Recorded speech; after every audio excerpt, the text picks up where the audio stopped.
C'est avec beaucoup de joie que le jury attribue le Grand Prix du 30e Festival du film fantastique de Gérard May à La Pietà.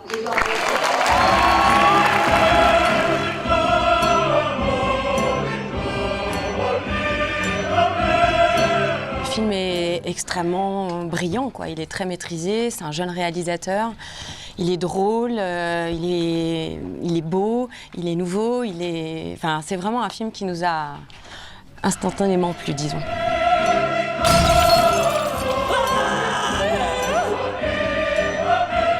De l'originalité dans les décors, dans l'image, dans la manière dont il écrit. Il fait des parallèles complètement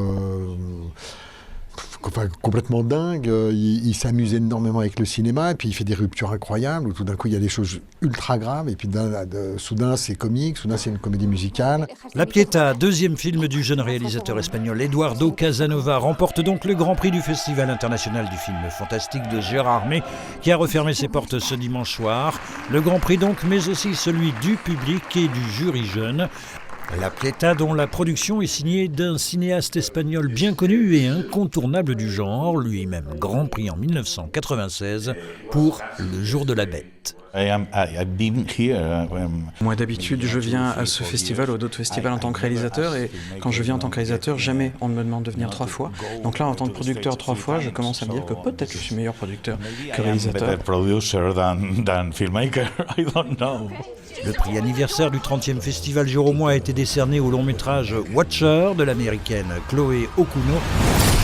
Prix du jury, prix de la critique pour La Montagne du réalisateur français Thomas Salvador, un peu ému en montant sur scène.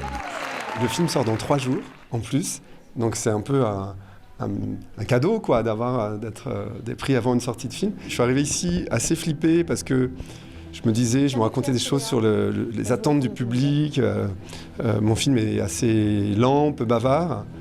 Et je me retrouve avec 2 prix, c'est magique, j'adore ce festival.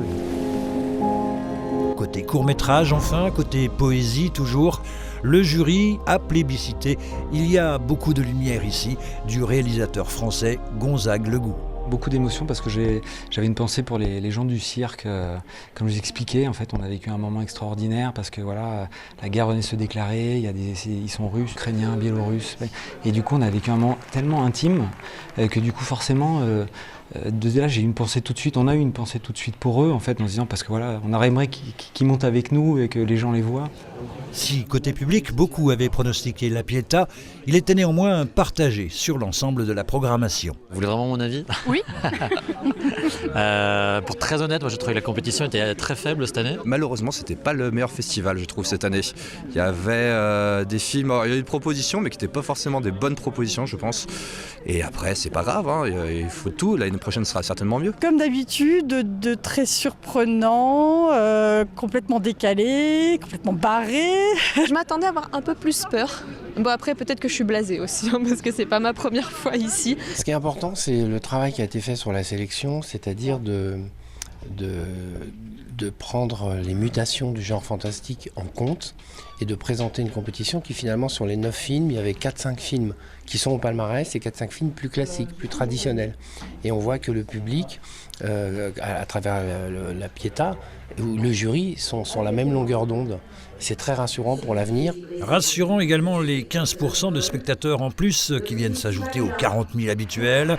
Gageons que du 24 au 28 janvier 2024, pour la 31e édition, le traditionnel cri de la sorcière devrait encore retentir.